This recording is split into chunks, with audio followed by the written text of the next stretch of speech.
Salve, salve, bom dia. Eu gostaria de falar hoje sobre um tema que eu vi na internet recentemente, que é um debate antigo, inclusive, é um debate que vem desde a época da ascensão da direita, da ascensão do Bolsonaro, principalmente, que é a história do pobre de direita, né? Se é possível você ser pobre e ter uma mentalidade conservadora, uma mentalidade que se aproxima da direita. Historicamente, a esquerda ela sempre se apresentou como a ala política que defende o interesse da classe trabalhadora. E o que a gente vê no Brasil recentemente é que ser de direita não é mais uma questão de você ter empresa, de você ter patrimônio, de você ter uma boa condição financeira, mas está se vendo no Brasil, principalmente na internet, a população de classe média e a população pobre, em grande parte, tendo uma posição mais conservadora, uma posição mais anti-esquerda, uma posição mais de direita. A prova disso é os fenômenos políticos que surgiram nos últimos 10 anos. Né? O mais famoso de todos, o Bolsonaro. O Bolsonaro, com um discurso antipetista, um discurso conservador, ele conseguiu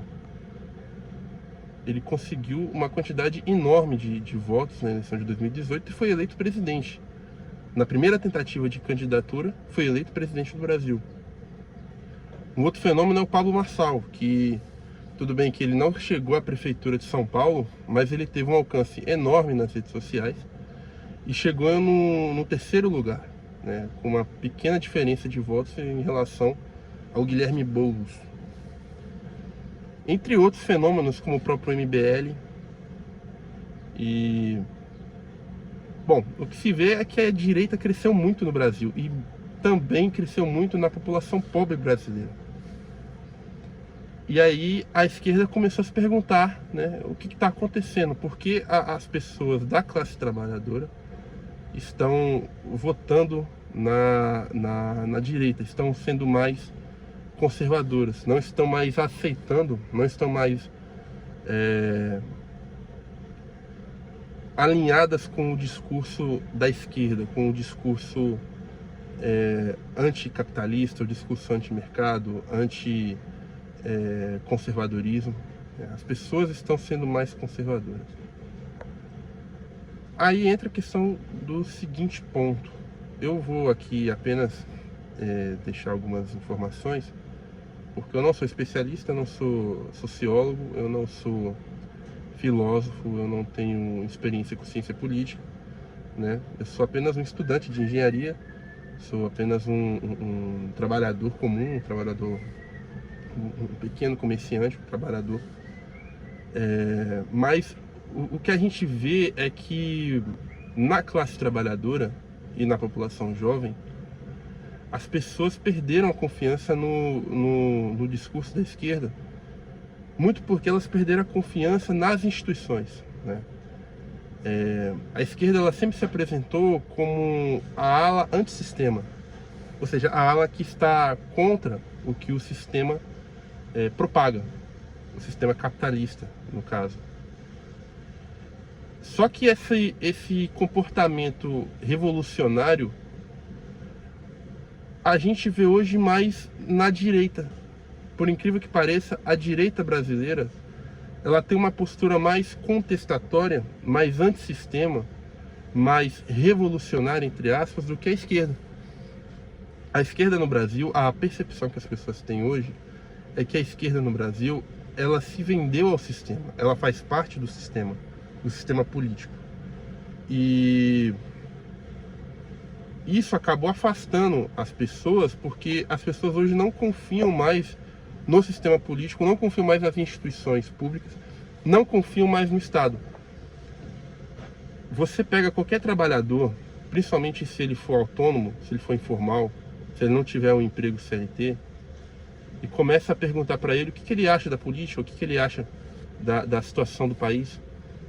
E ele vai te dar um discurso completamente de direita. Ele vai falar que é difícil você empreender no Brasil, é difícil você ter um negócio no Brasil, porque são muitos impostos, são muitas taxas, é muita burocracia, é muito risco de você abrir um pequeno negócio e o Estado querer tomar tudo que você tem.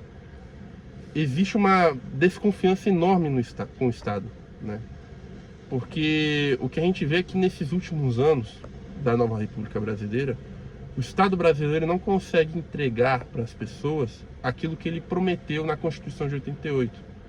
Então a pessoa vai num sistema de saúde público, o SUS, ela tem que enfrentar filas enormes para ser atendida, para marcar um exame, para receber algum tipo de tratamento médico.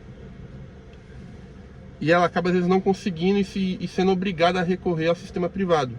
Muita gente no Brasil, por exemplo, hoje prefere fazer exame no sistema privado porque é mais rápido. Ela acaba pagando uma taxa ali, pagando um valor um valor bem mais caro, mas para ela é melhor do que esperar na fila do sistema público. A polícia no Brasil também é uma instituição que, diante de vários vídeos que surgem na internet, de vários casos que as pessoas relatam de abuso policial, de policial batendo em trabalhador, em população inocente, né, da violência policial, as pessoas começaram a ter mais medo da polícia, começaram a ter uma visão mais deturpada do que é a polícia, né? A classe jurídica também não fica de fora. Você vê que o STF é uma instituição que as pessoas não conheciam, né, até a Lava Jato, até todos aqueles escândalos políticos da época da Lava Jato, que envolvia o PT. E hoje as pessoas enxergam como uma instituição despótica. Você vê que o Alexandre de Moraes, ele nada mais fez do que banir o Twitter, né, por um determinado período de tempo. O Twitter, que é uma plataforma, uma rede social gigante, global, né, que pertence a um bilionário que é o Elon Musk. O Alexandre de Moraes conseguiu banir o Twitter, ele conseguiu ter o poder de banir. Fora as contendas que ele teve com o Bolsonaro, com o Monark e com outros agentes da política, né, e da cultura, digamos assim. Então, existe uma desconfiança da população com o Estado brasileiro. O Estado brasileiro, para muita gente, ele é apenas uma máquina de extrair recursos, é apenas uma máquina de extrair riqueza. Para o trabalhador, ele vê o Estado brasileiro como um grande monstro que a qualquer momento pode roubar o dinheiro dele. Seja por meio dos impostos, seja por meio da taxa, seja por meio de aumento em conta de água, em conta de luz, de IPVA.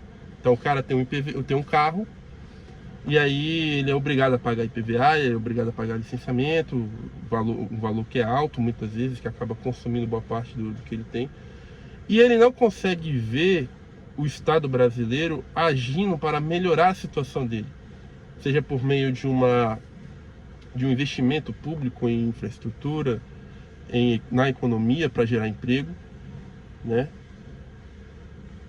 Geralmente ele vê as iniciativas do Estado como uma forma de gerar comodismo para as outras pessoas. Então a pessoa, ela se sente assim: eu trabalho 24 horas, eu trabalho todos os dias para ganhar às vezes um salário ou para tentar tirar ali uma renda como autônomo. O Estado arranca um monte uma porção grande dos meus rendimentos por mês.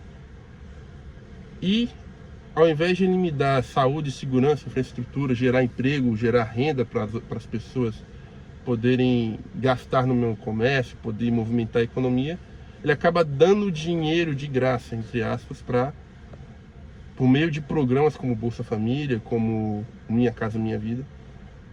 Então as pessoas hoje não confiam mais no Estado, nas instituições. O valor da democracia para o brasileiro comum é nenhum.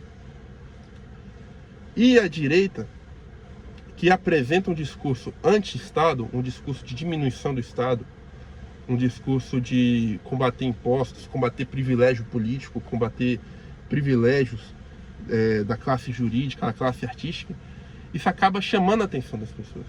Você pode discordar se o discurso deles está errado, se a realidade que eles afirmam é verdadeira, mas eles estão falando aquilo que as pessoas gostariam de ouvir, né? As pessoas gostariam o discurso que a direita fala é o discurso que as pessoas, que é o que está na mente delas, é o que está na cabeça delas. A direita fala que o Estado é grande demais. A direita fala que o Estado é inchado, o Estado usurpa o dinheiro da população por meio de impostos. O Estado mantém uma classe política com salários altíssimos e com privilégios enormes. O Estado mantém uma classe jurídica com os mesmos privilégios. O Estado gasta seu dinheiro com artistas que já são bilionários, que já têm muito dinheiro. A população ouve isso e concorda, realmente. Realmente tudo que esse candidato, que essa pessoa está falando é verdade. E a direita apresenta, de certa forma, uma alternativa para essas pessoas. Então, a direita enfatiza muito a ideia do empreendedorismo, a ideia de que você pode ser seu próprio patrão, de que você pode ter seu próprio negócio, de que você pode ter sua própria independência financeira. Numa época em que a CLT, o emprego tradicional, está perdendo força no Brasil. Por quê? Primeiro porque existe uma escassez de vagas de CLT, é difícil você arranjar um emprego CLT, não é uma tarefa fácil, às vezes você precisa de um currículo bastante extenso para arranjar um emprego que pague mais de um salário, pague 2, 3 salários para você. Ao mesmo tempo que o salário mínimo no Brasil, ele não é suficiente para atender as necessidades básicas da população. Então, o sujeito que ganha um salário mínimo e mora numa cidade grande como São Paulo, Rio de Janeiro, ele não tem condições de manter o padrão de vida básico que ele tem e ainda sobrar algum dinheiro para ele ter uma vida razoavelmente estável, para ele poder viajar, para ele poder ter algum tipo de luxo.